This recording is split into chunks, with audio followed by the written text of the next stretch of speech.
Ahora vamos a darle los buenos días al señor Leonardo Borges. Profesor, ¿cómo le va? ¿Cómo le va? ¿Cómo Muy anda? buenos ¿Bien? días. Bien, por suerte. Bueno, yo lo ¿En espero- qué quedamos, hay que Claro, decirle? ¿en qué quedamos? ¿En qué quedamos? ¿En qué quedamos, Del Leo? viernes anterior estamos retomando la charla. Quedamos con una zona geográfica denominada en el siglo XVII como Banda de los Charrúas o Banda Norte del Río de la Plata o Banda Oriental del Uruguay, ¿verdad? Una zona extremadamente solitaria desde el punto de vista europeo, ¿verdad? ¿Por qué? Porque habían indígenas, habían nativos, teníamos charrúas o sechurrúas, como le llamaban los españoles, habían minuanes o minuanos, como hablan las investigaciones actuales, habían guenoas, ¿verdad? Habían guaraníes. Estamos hablando de qué fecha y esto en el contexto de ir profundizando en lo que es la fundación de la ciudad de Montevideo, ¿verdad? Hablamos del siglo XVII.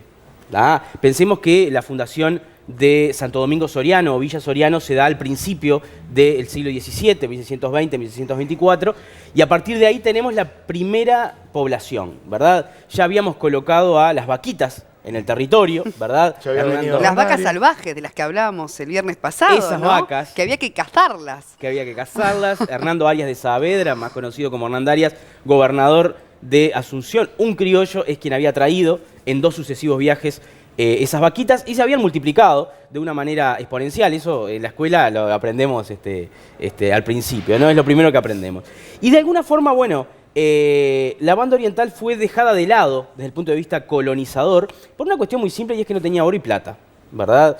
Perú y México van a convertirse en las bases de la colonización y después vino la zona del sur de América del Sur. Y ahí llegaron los adelantados, ya habíamos visto que Pedro de Mendoza había llegado con ganas de curar su enfermedad, había llegado Álvar Núñez Cabeza de Vaca, los hermanos Sanabria, y así de alguna manera se fue intentando poblar esta zona. Primero Nuestra Señora de la Asunción del Paraguay, hubo intentos poblacionales en San Salvador, por ejemplo, previamente que no pudieron llevarse a cabo. Después tenemos el poblamiento de Buenos Aires, primero por Pedro de Mendoza y después por Juan de Garay. Leo, y en la época de la fundación, ¿de qué población hablamos?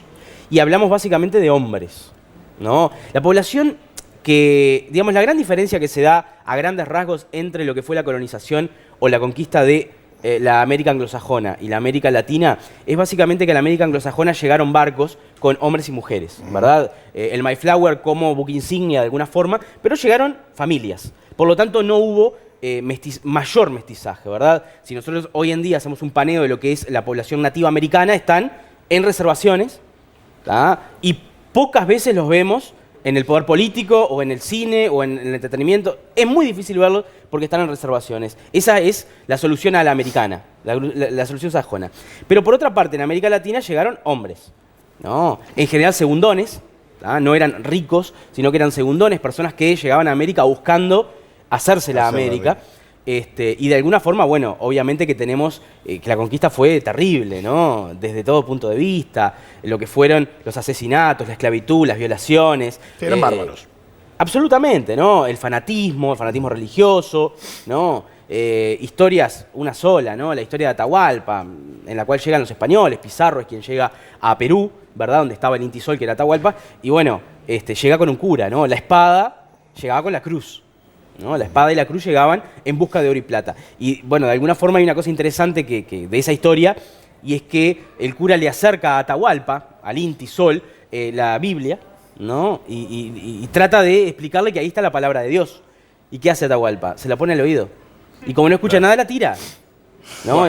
Y ahí se desata, bueno, de alguna manera se desata una gran pelea, la muerte de casi todos, y bueno, Atahualpa secuestrado, bueno, toda la historia que después algún día contaremos de lo que es el imperio Inca. Pero volviendo acá, teníamos un territorio con vaquitas. Entonces, cuando cambia la esencia, cambia la estructura económica europea, en la cual España rápidamente se queda muy pobre. España comete varios errores desde el punto de vista económico, y uno de ellos es tener un mercantilismo basado en el metalismo, ¿no? En el cual ellos robaban el oro y la plata, y tenían mucho oro y plata. Pero ¿qué pasa? Después tenían que comprar productos manufacturados. ¿Y a quién se los compraban? A Inglaterra, a Holanda y a Italia.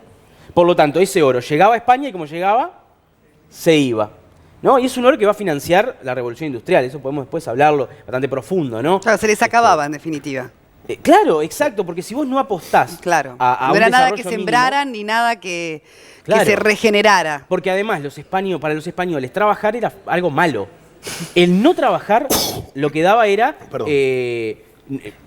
idea de nobleza. Me da mucha alergia a la historia. El no trabajar daba Fue la idea de rosa. nobleza. No, hay varios estudios, hay uno de Marta Canessa particularmente, que es muy bueno O sea sobre que ese tema. ¿Financiamos la revolución industrial de alguna manera, indirectamente? Absolutamente, se financió lo que se da es una acumulación primitiva de capital, según Marx, y se da una gigantesca inflación que genera esa acumulación de capital. Porque la inflación, y lo sabemos todos, no es que perjudica a todo el mundo, perjudica a la mayoría. Pero hay un grupo a la cual se ve absolutamente beneficiado por esa inflación y genera una acumulación primitiva del capital.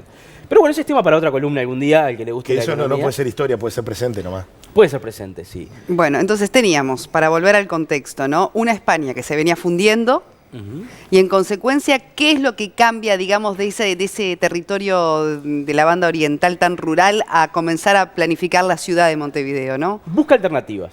Y una de las alternativas, perdón, es el cuero. Básicamente el cuero comienza a tener un precio bastante alto a nivel internacional. ¿Y dónde había cuero? Bueno, en lo que es actualmente Argentina y Uruguay. Había mucho, ¿verdad? Y la banda oriental tenía la particularidad que era una tierra virgen. Tierra de ningún provecho, decían por ahí. Y bueno, poco a poco se fue convirtiendo en lo que se denominó mina de cuero.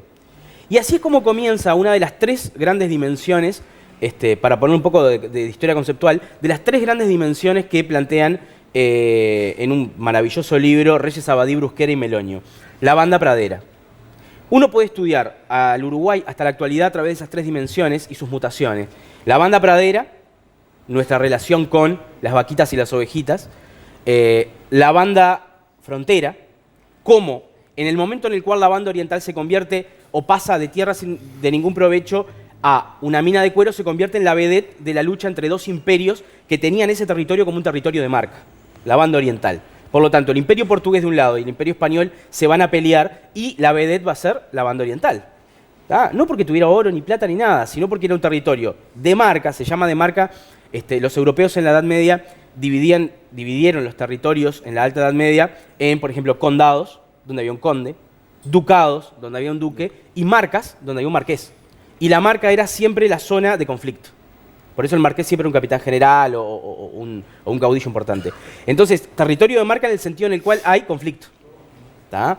Y entonces ahí es donde, a partir de la mina de cuero, es que se genera esa lucha. Y esa lucha es la madre de la fundación de Montevideo.